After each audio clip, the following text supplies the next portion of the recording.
Hey, how's it going everyone? It is your boy Wags here, and I'm here today with a different kind of video, a sort of tips and tricks video for a new game that's been taking its toll on the market right now, Deceive Inc.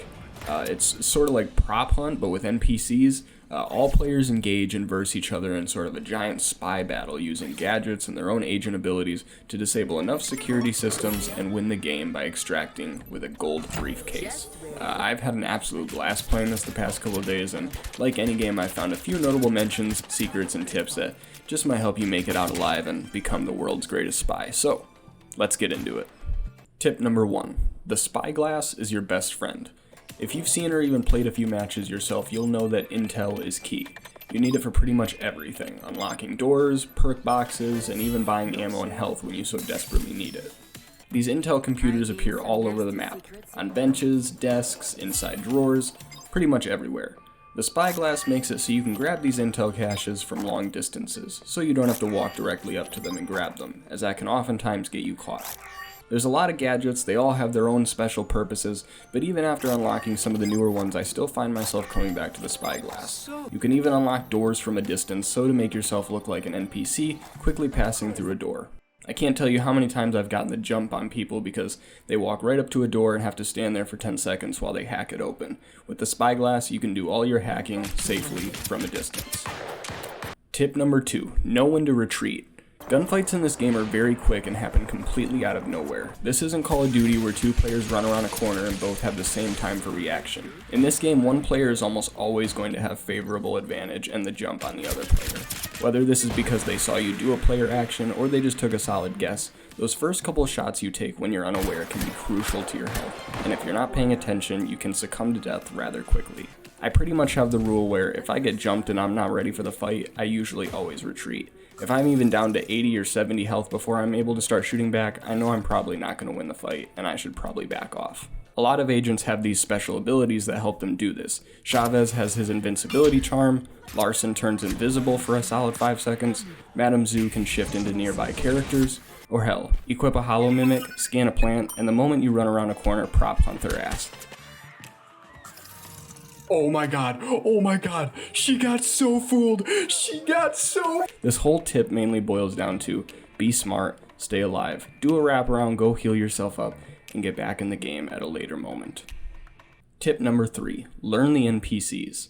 Now when I say this, I mean it two ways. 1, learn their faces, shapes, and sizes. And 2, learn their behaviors. For example, NPCs walk, they run, they crouch, they open doors, they even open up drawers like they're looting, so it can be a hassle to tell which one's a player. Except there's one thing an NPC does not do, and that is jump. If you happen to see a character just hopping around, you've got a real player on your hands. Now let's go back to part 1. The reason I say shapes and sizes is because when you get to the final room and your sweaty hands are sliding all over that gold metallic briefcase and you're hyperventilating, remember that you now possess the ability to see enemy players through walls. As long as you have intel, remind you, and it does fade pretty fast, so I advise if you want to always know where the enemy players are when extracting, grab that intel. But back to what I was saying.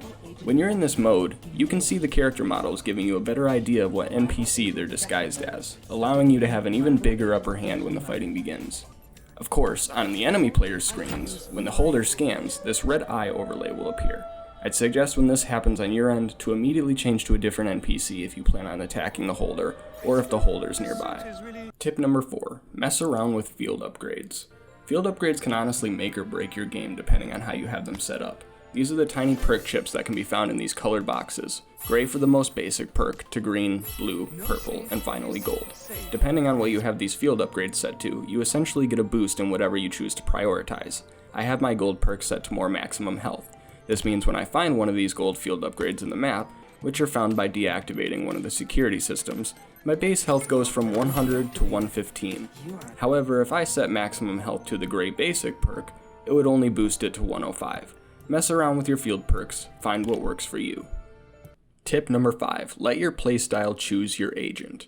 Deceive Inc. has 8 different agents, all with their own special weapons, abilities, and passives, each one catering towards a different kind of playstyle. Are you the type of player who likes to play aggressive and hunt other players down? Cavalier lets you investigate items to see if players have interacted with them, and if they have, you'll be able to track them down. Chavez provides him and his teammates moments of invincibility, Squire has the ability to scan for important nearby items like keycards, field upgrade caches, intel, and other crucial items. I like to be able to vanish in moment's notice with Larson, and I love his ability to pickpocket items from other players when meleeing. It hasn't happened to me yet, but I'm sure it can be mildly frustrating. So, go look through the different agents and their abilities to figure out which one suits you best. And don't worry, you'll gain in-game currency in order to access the locked agents if you haven't already. No need to break out the credit card. Tip number 6, pay attention to certain signals. There are a couple key signals that'll give you an idea if a player is close to you or in your general area. The first is this red glowing orb. This is an indicator that a player has recently changed into a different NPC character in that exact spot. When you see one of these, watch your surroundings and be aware for any odd behavior. The second is this blinking orange wave indicator. This will be accompanied by a sound and will flash on your screen for only a couple moments before fading away. This is another player being broadcasted by a tripwire, which is one of the available gadgets. Players set these up in doorways and really anywhere there's a lot of high traffic in an effort to ambush unsuspecting players. When walking through these tripwires, your disguise is immediately deactivated and your location is broadcasted to everyone via the orange ping. I'd also pay attention to small things like sound cues of field upgrade chests unlocking or NPC guards becoming active on enemy players. Tip number 7, blending in. Now I know this might sound like an obvious tip, especially in a spy game where the whole point is to disguise yourself as various characters, but you'd be surprised at how many times I see players extracting while still in the technician disguise.